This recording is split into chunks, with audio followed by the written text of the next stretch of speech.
What is going on, Pats Nation? It's Patriots Global here, back with another one. And in this way, we are going to be doing a recap of Patriots OTAs. This is the second day open to the media. I'm not exactly sure what day this is in general, but second day open to the media. This is going to be for June 4th overall. This is a much more in-depth version compared to the first day we talked about. If you guys are interested in checking out and hearing about the recap of day one OTAs, I already did cover that video. Just like I will be continuing to cover all the days open to the media for OTAs, minicamp, training camp. So if you guys are looking for your Patriots coverage, looking for some inside information, make sure you guys hit that subscribe button. But in general, let's just start with the general notes. We'll get into each position after that, like we always do. But absence were a big one for last OTAs that was open to the media. I believe it was over 20 players that we had absent. So that was probably the biggest takeaway from day one. But some guys did return here. A good amount of guys did return, but a good amount of guys are still absent. So here that are absent is James White, Sony Michel, Ramondre Stevenson, the rookie running back, who we do know was present before.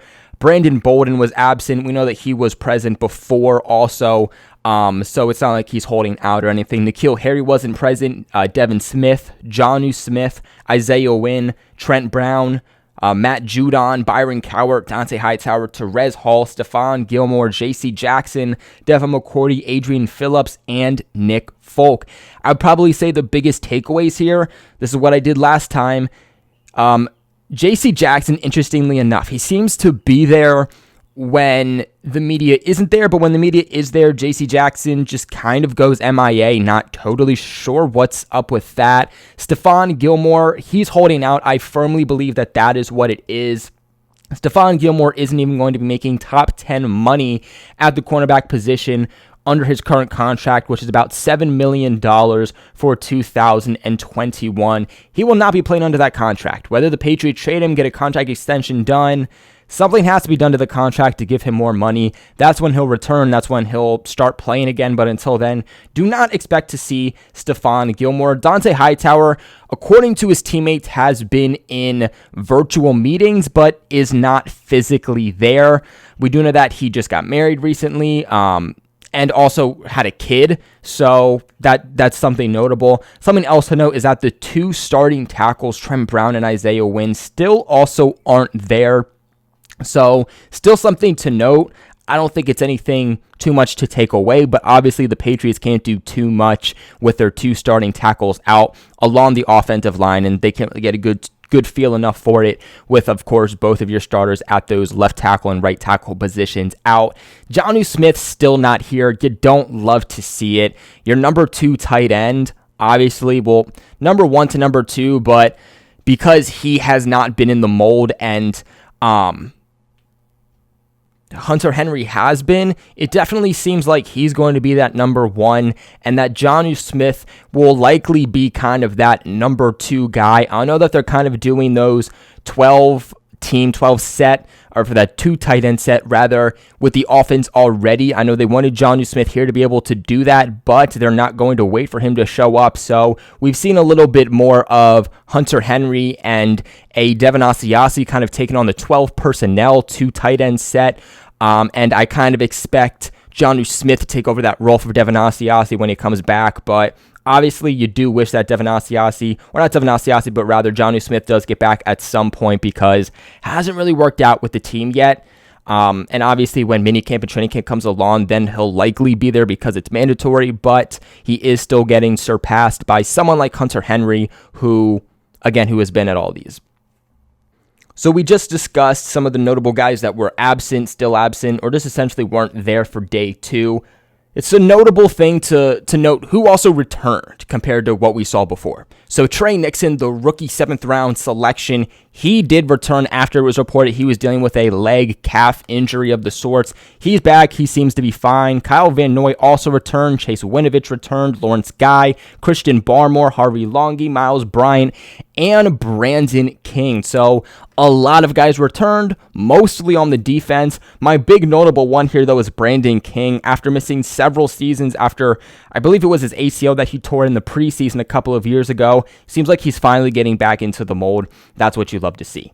Now, probably the biggest one overall, some of the biggest news of today, period, something we're going to be making a video on in general of itself is Cam Newton. Now, Cam Newton was not able to finish practice today. He left about halfway through practice, wasn't able to finish due to an injury. And I'm not going to get into this too much because, like I said, this is a whole video's worth that we're going to be getting into. This is a bigger deal, at least has the potential to be a bigger deal than most people realize. So like I said, we're going to make that its own video, but still something to note. The quarterbacks were working on a drill, though, where the soft pads were being thrown at them. It seems like one of them caught the throwing hand of Cam Newton.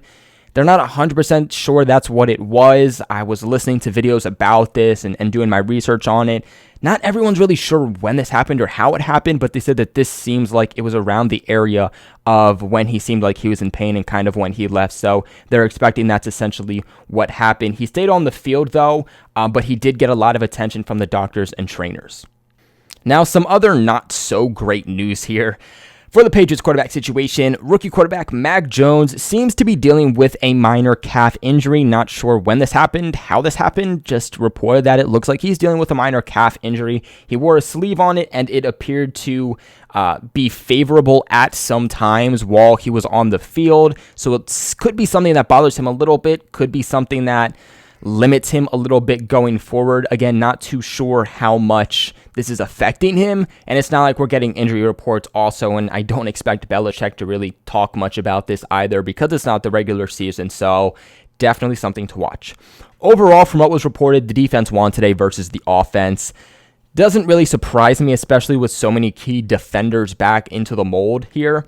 And they said that they were very, very vocal about it towards the offense, meaning that when the defense won, they made sure that they let the offense know about it. Now, to get on to some more specifics for each position here for the quarterbacks to start, for 11 on 11s, Cam Newton went 2 for 3.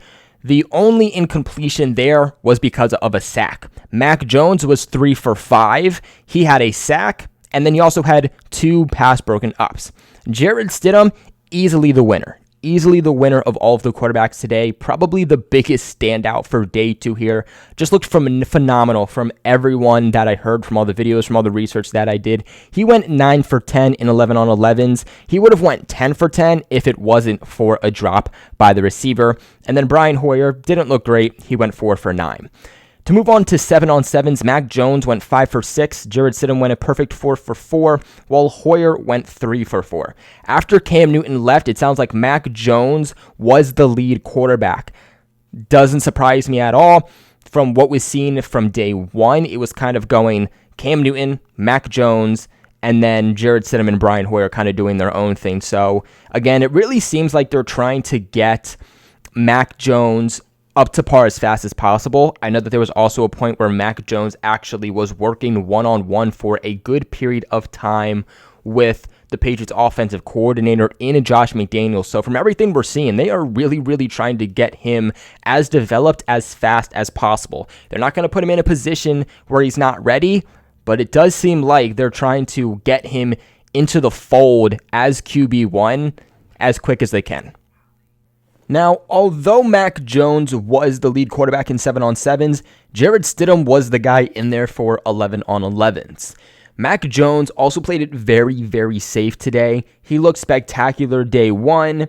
I definitely say that he took a step back. It's not that he's looking bad, he's looking terrible all of a sudden. Just didn't look as spectacular as he did, let's say, day 1. From what I read, he, and I quote, looked more so like a rookie today compared to what he did on day 1. From what they said, there was just a lot of checkdowns from him today. Didn't complete any passes to wide receivers. Just an average day. Wasn't as sharp as he was before. But from what I understand, though, too, they were trying to throw some different things at him, but a lot of the quarterbacks, pretty much all of the quarterbacks, were just checking down. Like, I'm not sure if today was just a day where they were really honing in on, hey, complete passes to your checkdowns. If that's your only solution, if that's your only option, don't be scared to go to the check down. It wasn't just Mac Jones that was doing these checkdowns. It was really all of the quarterbacks. So I'm not sure if that was just a focus for them today, but essentially that's what happened. Now, Jarrett Stidham, like I mentioned, best day that we've probably seen from him ever. And honestly, like I'm watching Jarrett Stidham more than other people are because I still think he's a good quarterback. They drafted him the 4th round just a couple of years ago. They still drafted him fairly high. Wasn't a UDFA, wasn't a 6th or 7th round pick. He's still somebody to watch. You know, he got one offseason. That was his rookie year, and he looked really good. We were talking about a lot about Jarrett Stidham that year. Then, this past year, the pandemic hit. Jarrett Stidham didn't really get any work.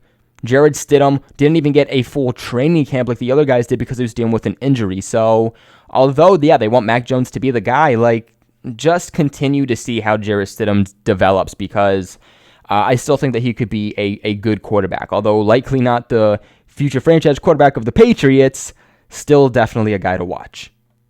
But Stidham did have a few really good throws today downfield. The type of day where he's showing that you shouldn't forget about him. He had his best throws to Jacoby Myers and Isaiah Zuber. As for the running backs, fullback Jakob Johnson, he had 2 drops today. Really, that was all they said about the running backs. Wide receivers, Kendrick Bourne had 2 really nice grab on 11-on-11s, a deep comeback on the sideline from Stidham, and a leaping grab thrown from Brian Hoyer. Gunnar Olszewski and Trey Nixon each had drops. Christian Wilkerson made a really nice one-handed grab from Hoyer in individual drills. Jacoby Myers later on made a really nice contested grab in 11-on-11s. Moving on to the tight ends, not much to say. Recently signed tight end Troy Fumagalli. I believe I'm saying that right. He's going to get cut anyway. Either way, he had a drop today if that's interesting to anybody. For the offensive line, again, we mentioned this earlier. Both Wynn and Brown, they were absent. Because of this, the backup tackles, Yannick Kajust, I believe he was starting at left tackle from what I heard, but he struggled a little bit today. The backup tackles in general struggled quite a bit today, but keep in mind they were going up against a lot of these starters. But Yannick Kajust, he was one of the guys who had a penalty. Moving on to the defensive line here, Josh Uche stood out a lot today. A lot today when it came in to 11-on-11s. He had a lot of pressure, and I am hearing nothing but amazing things about Josh Uche. Now, take everything with a grain of salt. Like always, it's OTAs. We'll get more into minicamp and training camp, and that's when you can put more stock into things. But seriously, like Josh Uche is looking for a potential big year in year number 2 if they can figure out where exactly they want to play him. Just a guy who's really putting on a lot of pressure. Chase Winovich also had a really good day, so did Dietrich Wise, and also rookie defensive tackle Christian Barmore. Both Dietrich Wise and Christian Barmore would have had a sack, and Josh Uche at one point would have had an offsides penalty. For the linebackers here, Kyle Van Noy did have a dropped interception in 11-on-11s. He ended up having to do push-ups, went right down to the ground because he already knew he had to do that. Cornerbacks, Miles Bryant had a PBU today, as did Justin Bethel, while they were guarding Nelson Aguilar. Safety, Adrian Colbert, guy recently signed, just I believe a week or 2 ago. He broke up a pass intended for Hunter Henry. As for special teams, J.J. Taylor, Marvin Hall, the recently signed wide receiver, looks like he got into things right away. Didn't even take a second to get adjusted. Like, he hopped into things right when he was signed. Along with Kyle Duggar, they were the ones returning kicks today. J.J. Taylor, Nelson Aguilar, Jacoby Myers, Gunnar Olszewski, Trey Nixon, and Marvin Hall were also the ones returning punts. The next day open to the media, guys, that's going to be Thursday, June 10th. That is going to be your recap, though. Day 2 open to the media. Again, that is going to be June 4th of 2021. Before we end this video off, though, I do want to talk about the sponsors of this video, betonline.ag. Now, BetOnline has the fastest and the easiest ways to bet on all of your sports action. Football might be over, but NBA, college basketball, and the NHL are a full swing. BetOnline even covers awards, TV shows, and reality TV with real-time updated odds and props on almost anything you can imagine. BetOnline also has you covered for all of the new scores and odds, and it's the best way to place your bets, and it's completely free to sign up. All you guys got to do is head to the website or use your mobile device to sign up today and receive your 50% off welcome bonus on your first deposit. BetOnline, your online sportsbook experts. Don't sit on the sidelines anymore. Get in with the action. Don't forget to use that promo code CLNS50 to receive a 50% off welcome bonus on your first deposit. That's today's recap, though. OTAs Day 2. What are your guys' thoughts on it? Let me know in the comment section below. Remember to give this video a big thumbs up and subscribe to the channel for all of your New England Patriots news. But like always, I appreciate you all for watching, and I'll catch you in the next one. Go Pats.